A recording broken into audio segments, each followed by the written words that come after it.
Welcome to SVG-TV News for Thursday, November 23rd, 2023. I am Rochelle Batiste with the details.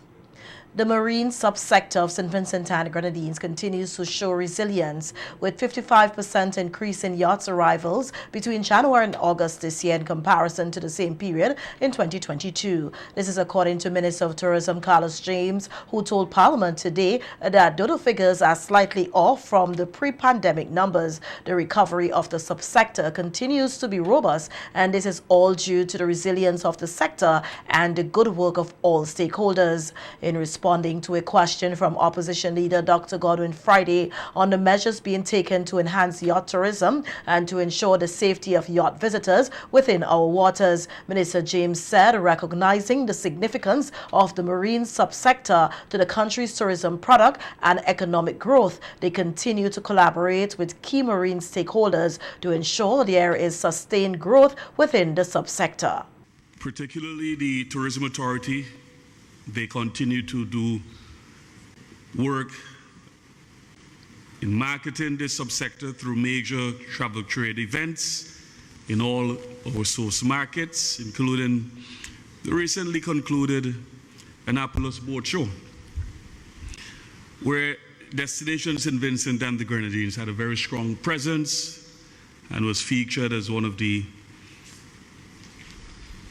vibrant participating countries at that event. Dialogue is ongoing with yacht companies, charter companies, enthusiasts, as well as with other government departments in relation to safety and security issues for the marine subsector, and particularly yachting. And I want to point the leader of the opposition to right there in Port Elizabeth, in Beckway. We saw some time ago a spike in break-ins in yachting. It was quite concerning. In fact, personally, as the Minister of Tourism, I went to Beckway, met with stakeholders, met with persons who were involved in the marine subsector, and immediately worked with the Deputy Director of Grenadines Affairs, Carlos Williams, who is of tremendous support on the island. Where his office was, he gave up the space. He said, well, I have to make way. I said, we want a location for the sub-base of the Coast Guard, and I want to have that re-established immediately in Beckway, and to do a number of measures in terms of patrolling and so on in the northern Grenadines. And he immediately gave way, gave his office up to the Coast Guard base. And we now have the sub-base being operational once again on Beckway. Noting that they have had reports of a number of break-ins on the northwestern coast of the island, Minister James said they are mindful that one break-in will have a ripple effect on the sector and have been taking steps to deal with the issue. We've had discussions with the Coast Guard, the Vincent and Grenadines Coast Guard services, even as recent as our preparation for the estimates and for our budget 2024. And we've asked them to look at increasing not just their presence within the northwestern coast, but we're looking to have a base re-established on the northwestern side of the island to facilitate more frequent patrols between Bocoment, as you know, the development that is coming there with Sandals, Mountwin, the development that is coming there with the Marriott, in Barreley, in Leeward, in Wallalaboo, and also in Cumberland, which is also one of the more visited bays within the northwestern side of the island, and even as far up as Chateauguay.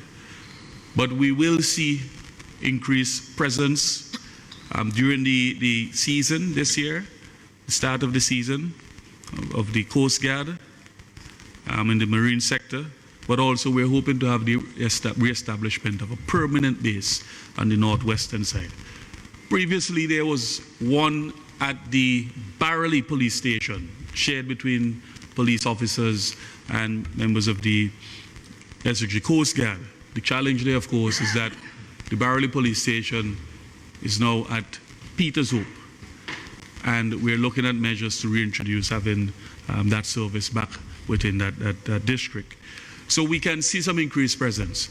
The tourism minister said additionally security measures are being looked at for Mairo and Chatham, as well as more frequent patrols by the SVG Coast Guard, not only for visitors but for the security of residents who are users of the marine subsector. He also told Parliament that they are looking at the revitalization of the Recreational Marine Association.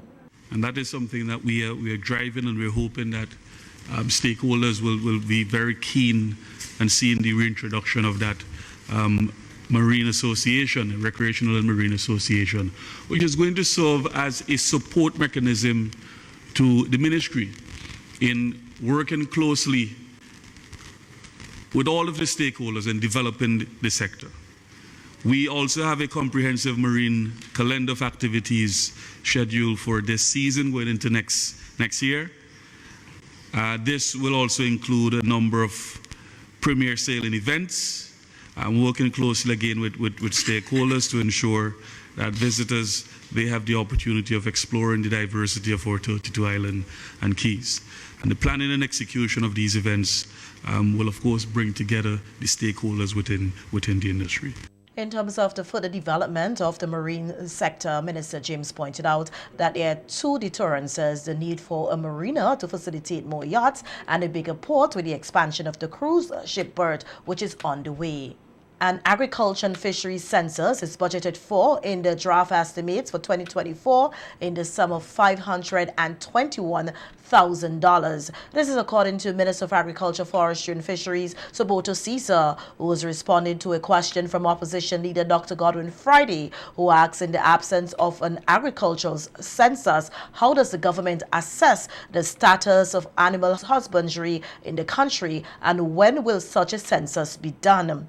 Noting that the question seeks to address the manner in which statistic is being utilized to inform policy, Minister Caesar said the census will be conducted with the support of the Food and Agriculture Organization, the FAO. He noted that at a recent visit to the FAO's regional headquarters in Chile, the FAO agreed to assist in the processing of the information gathered from the census in 2024.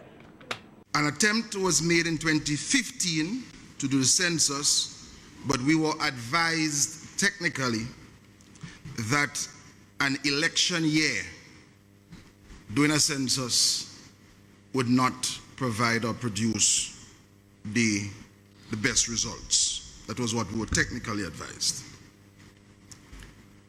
The FAO, even though the question doesn't ask this, the FAO recommends that a census be done once every 10 years.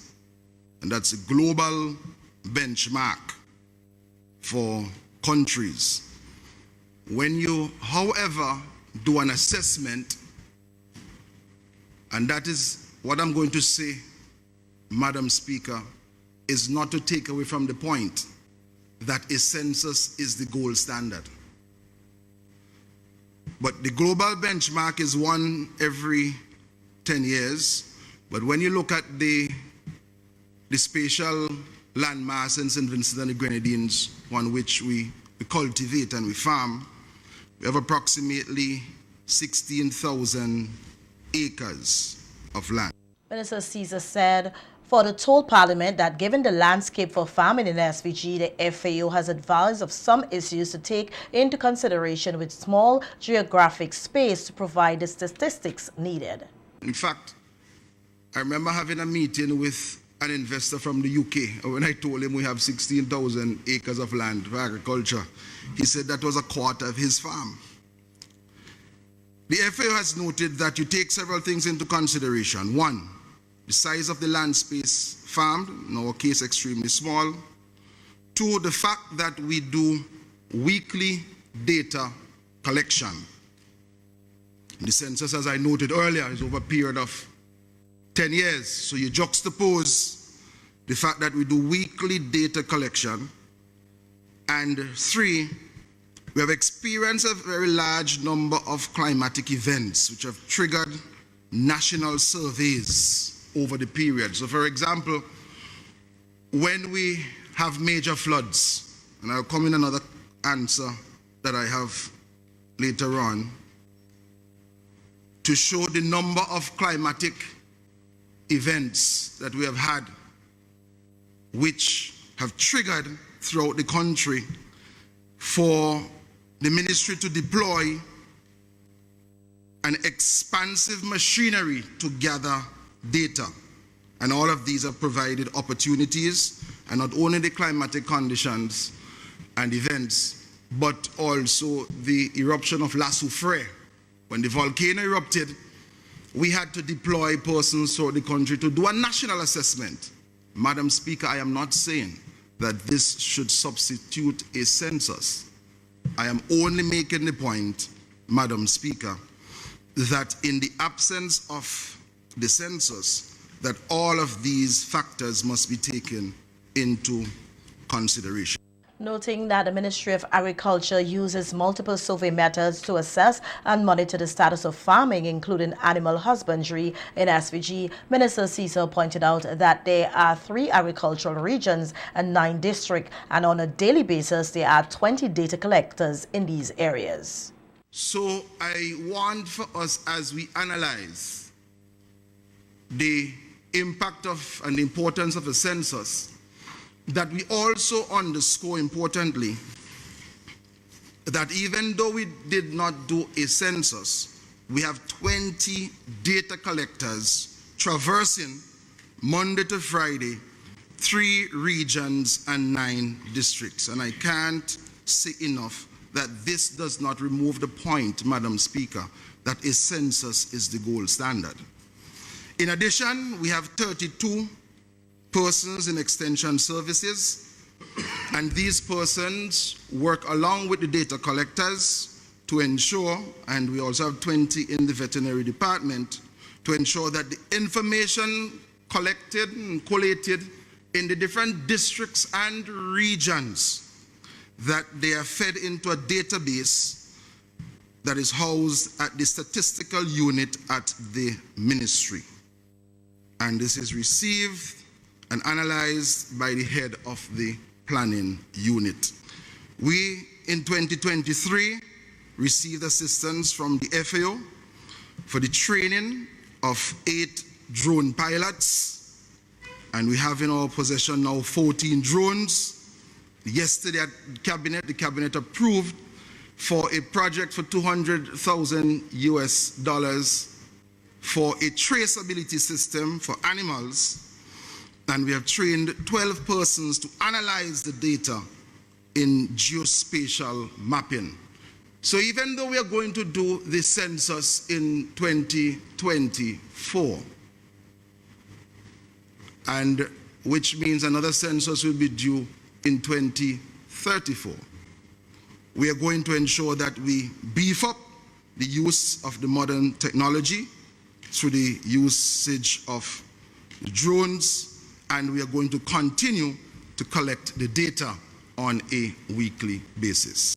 With over 55 million people living with Alzheimer's and other dementias worldwide, medical practitioner Dr. Karen Providence said that more screening for the disease is needed here in St. Vincent and the Grenadines. Alzheimer's is said to be deadlier than breast cancer and prostate cancer combined. The disease is most prevalent in women and Black Americans. On the VC3 Roundtable Talk program last evening, Dr. Providence spoke on the most prevalent type of Alzheimer's found in SVG. Statistically, I would still like to think that it is Alzheimer's disease, because if we see all of the dementias as a pizza, Alzheimer's disease would be, and it has, 8 slices? Alzheimer's disease would be 5 of those slices. So, and that's for any population.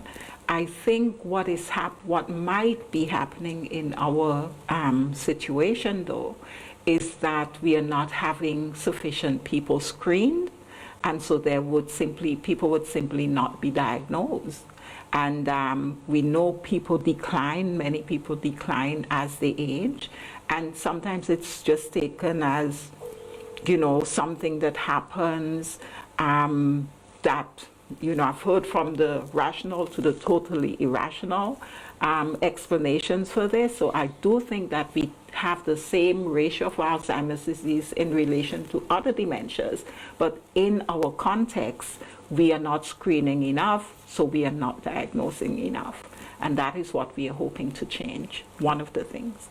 According to Dr. Glenna Brewster Glasgow, Alzheimer's is a progressive deadly brain disease for which there is no cure and is not a normal part of healthy aging. Some symptoms of the disease include memory loss and mood and personality changes. And dementia is a general term for decline in what we call cognitive function. So that has to do with memory, thinking skills, your ability to problem solve and make decisions. And when you have dementia, oftentimes you're unable to then function independently and live independently. So Alzheimer's disease is one type of a dementia. There are multiple types of dementia. For example, we have Lewy body dementia that's often associated with Parkinson's, and we have vascular dementia, which we will think will be very prevalent in St. Vincent and the Grenadines because of the risk factors for vascular dementia. We have frontotemporal lobe dementia, mixed dementia. So there are many types of dementias that we have, and Alzheimer's disease is the most prevalent one and the most prevalent type of dementia that we see. Caretaker of the elder Sydney Farrell shared her experience working with elderly diagnosed with the disease. I'm a caregiver for the elderly for the past 19 years and 6 months. And it's just until this year I firstly have a client dealing with it. Most of the clients sometimes is in denial. So I am glad that we have this workshop. I had a workshop yesterday. It was very interesting, and I'm willing to be a part of it because we could each one teach one. And dealing with it, it is very hard. Sometimes the clients is in denial. We try to convince them sometimes. Then you have the family members. Sometimes some accept it, some don't. So I think it is very important, as my doctor said, to get screened, so we can deal with it as an early stage. National Alzheimer's Month is celebrated annually in November. 1 in every 10 or 10% of women around the globe is affected by endometriosis. President, founder, and executive director of the Katrina Endometriosis and Women's Health Foundation of Barbados, Katrina Allen, is here in SVG to educate Vincentian about the condition at a seminar to be held this Saturday. Allen spoke with SVGTV News today about endometriosis, a disease in which tissue similar to the lining of the uterus grows outside the uterus, causing severe pain in the pelvis. Debilitating periods where you can't function or perform your daily activities, nausea, pain in the sciatic nerves. So it's mostly period pains, and outside of the menstrual cycle you can also have pain because there are persons that have it on a daily basis. Allen emphasized that one risk factor for endometriosis is that in certain cases people are unaware that they have the condition because they would only become aware of it when attempting to conceive or get pregnant. There's the infertility factor, which is one of the major factors affecting women with endometriosis. There's also the risk of miscarriages as well, based on the tissue. And then there's also a lot of you would probably get a lot of like nausea, as I say, can't be able to function and stuff. So the risk factors is it mostly puts the person into a debilitating state where they cannot really function, to be honest. Endometriosis affects 1 in 10 women around the world. So there's no saying that, oh, I have endometriosis, you can't catch it, because we don't know who can get endometriosis. And because the diagnosis is through laparoscopic surgery, a lot of people live their lives just thinking that they just have bad periods and not knowing that that is what they have. Allen said when women complain about having bad menstrual pain, she wants people to be more understanding and for women to be aware of their bodies. Allen is encouraging everyone to attend the Let's Talk All Things Endometriosis Symposium on Saturday, November 25th, 2023 at the Fisheries Conference Room in capital Kingstown. Affect your fertility, because sometimes what happens is because you have the tubes, the tissue goes into the tubes, so you don't get pregnant. And if you do get pregnant, sometimes it results in an ectopic pregnancy, which is very dangerous to women as well. Understand that if they feel that it's not normal, get a second opinion and to reaffirm themselves and their gynecologist that there is something definitely wrong. Find somebody that is willing to treat you, and if you're not satisfied with what you are getting from that person, find someone who is willing to go the extra length to give you that diagnosis, because it's very, very important. I would also like to highlight that we are having a symposium this weekend at the Fishery Conference Center in Kingston this Saturday, the 25th of November, from 12 to 3 p.m., and all are welcome. Even the males, because we want to try to get the males involved as much, because everybody thinks that endometriosis is a woman disease, but it's a family disease based on the trickle effect that comes down on partners. So we want to educate the males as well, that they understand what the females are going through and how they can facilitate them and support them throughout this journey. We hear that the Salvation Army is hoping that this year's Kittle Appeal will help to meet the growing needs of underprivileged persons in the country. Captain Rose Bureshret said they are looking to raise at least 200,000 EC dollars this year, which will double last year's target. I want to tell them thank you so much for the support us years after years. And now we reaching a moment that we need their support, and we need to go forward with their support. We have a lot of tasks to be done, and we ask them to continue support us in the means of everything, but we need them to be with us like they always did and continue doing it with us, and we can raise our target for this year. With them, with God and them, everything is possible. We're looking at 200,000 this year. That is our target, and we believe with everyone we will success. Outlining the different areas that the Kittles are set up, Captain Bureshret said they have 2 additional locations this year, and thus far everything has been going well. The Kittle Appeal, we cannot complain. He is going smoothly. Currently, we had 10. We just have some business places who giving us a place. We have a Gibson, Ace, and Bonadine who add on those we had before. We have Massey, Upton. We have Sunrise in Annosville. We have Singer, Corey's Pharmacy, Gibson, Ace, and People Pharmacy and Bonadine. The Salvation Army Kittle Appeal takes place every year to raise funds to support the Salvation Army's programs, which include providing food packages to the needy during the Christmas season. This year's Christmas Kittle Appeal was launched on Friday, November 10, 2023 at Heritage Square in capital Kingstown. With a recent upsurge in criminal activities in the Leeward area, the Royal St. Vincent and the Grenadines Police Force is making an effort to spread love and peace in the South Leeward community with the hosting of a march and rally tomorrow, Friday, November 24th, under the slogan, "Love is the Answer." The march will commence at 10 a.m. at the Velux Corner through Rutland Vale, Cashvale, onto the Leeward Public Road, then to the Leeward Waterfront, where the rally will be held. Persons participating in the march and rally are asked to wear white. On WFM's Cop Chat program today, Justice of Peace Varen McDowell noted that within the last several weeks, there has been an increase in criminal activities in the area, ranging from ranging from house burglaries to gun violence, which has led to the death of 3 young men under the age of 40. McDowell is hoping that the march and rally will awaken the consciousness of residents to bring peace back into the community.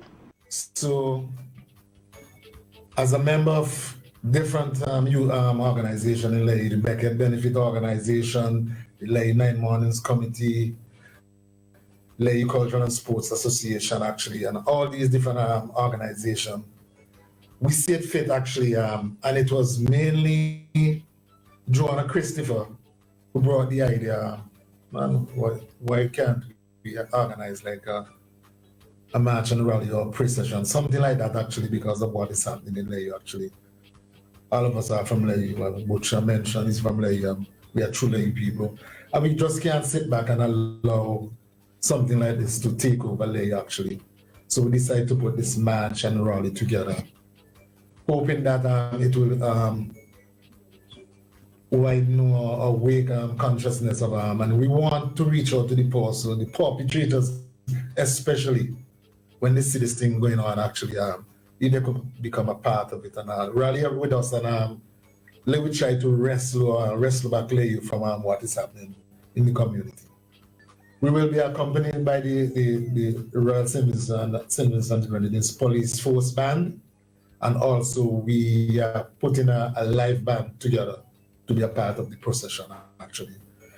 We will have different speakers, especially from the church. We target persons within the church to come, and someone will speak, say a prayer like for the community leaders, the children, and other aspects of the society. So we have the church involved in that.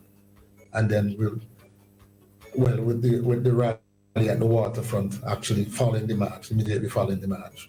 Divisional Commander of the Southwestern Division, Assistant Superintendent Nigel Butcher, said there is a need for reassurance that the RSVG Police Force is making an effort to keep citizens of SVG safe.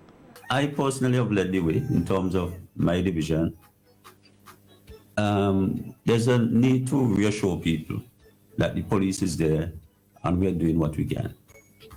I have personally visited the victims of the recent crimes. I headed a party of officers.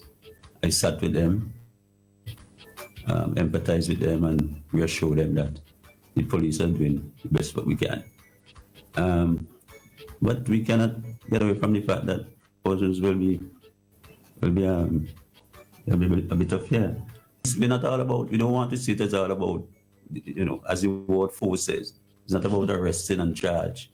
We want to communicate and conversate and show the other side of the police. At the funeral for the Patrick, I attended the funeral and I saw a group of about 15 to 20 young men assemble in one area. And I went over to them and engaged them, speak to them and tell them, listen, one of them said to me, I'm referred to come and lay us now. Now you have to take back Leeward. And I was happy to hear that. So I said you need to be a leader in that regard and spread that message to your colleagues. So we believe in communicating and in counseling, and that's the way, especially the young minds. They are the ones who are involved in the crimes. And District Coordinator of the Leeward Police Youth Club, Nyron Collis, and Assistant Superintendent Butcher are encouraging the general public to support the Love is the Answer march and rally against crime and violence in Leeward tomorrow. So I'm inviting everyone from Leeward and also surrounding areas to come out tomorrow, join us at the waterfront where we start at Villoxcon at 10 a.m. to our march. I'm asking everybody to come out, wear your white, and let's lift up our community in prayer. Let Jesus continue and let Jesus be the center of our community and also, most importantly, our lives. So if you're not working tomorrow, if you have a day off and you don't know when to take it, I'm asking you to take your day off tomorrow and come and join us in your white at 10 a.m. tomorrow as we march through the streets of Leeward, spreading the gospel and also pray, because in everything we need the we need an intervention of God within our community. You know what? Yes, I want to join the previous speakers and appeal to the general public to come forward and be a part of the march and rally. It's very important to let us take back Leeward. We know where Leeward came from. From a police standpoint, I'm appealing to the public. It is virtually impossible for us to effectively do our job without the support of the public. So we are appealing to them to continue to give us that support. I've been on the ground and some persons have expressed concerns about speaking to the police as it relates to confidentiality. But rest assured, once you come to us, or you come to me personally, that information will be dealt with the strictest respect, regards for confidence. So let us continue to work together to take back Leeward and to make Leeward what it used to be in the past, very loving and peaceful community. During the rally, brief remarks will be delivered by Acting Commissioner of Police Enville Williams, Parliamentary Representative Dr. Orlando Brewster, and a pledge by member of the Leeward Youth Club. There will be a short exhortation. Special prayers will also be rendered by members of the clergy for the community at large, law enforcement officers, community leaders, and the youths. And a report reaching SVG-TV News this evening is that the police are investigating the shooting death of a man in the Leeward Mountains. We will bring you more information as it comes to hand. And in a gesture of community spirit and festive goodwill, manager of the Police Cooperative Credit Union, Ayana Samuel, yesterday handed over a check of $5,000 to Acting Commissioner of Police Enville Williams at the police conference room in the police headquarters. The handing over ceremony was attended by President of the Police Cooperative Credit Union, Brenton Smith, Sergeant Cornelius Ross from the Police Christmas Caroling Committee, and the Public Relations and Complaints Department. Commissioner Williams expressed appreciation for the credit union's generous donation, emphasizing its significant role in fostering enduring relationship with corporate partners. A news release said the funds will contribute to the success of the upcoming Police Christmas Caroling contest, a cherished community tradition. The PCC head said the organization is happy to collaborate with the police force on the event, noting the shared goal of bringing Christmas cheer to the community and providing a platform for the talents of the Royal St. Vincent and Grenadines Police Force members. The Police Christmas Caroling contest is scheduled to take place on Friday, December 15, 2023 at the Central Police Station, commencing at 7:30 p.m. 16 groups are expected to participate in the contest, 8 in the junior category and 8 in the senior category. The defending champions are the Western Division Carolers in the seniors and the Leeward Police Youth Club in the juniors.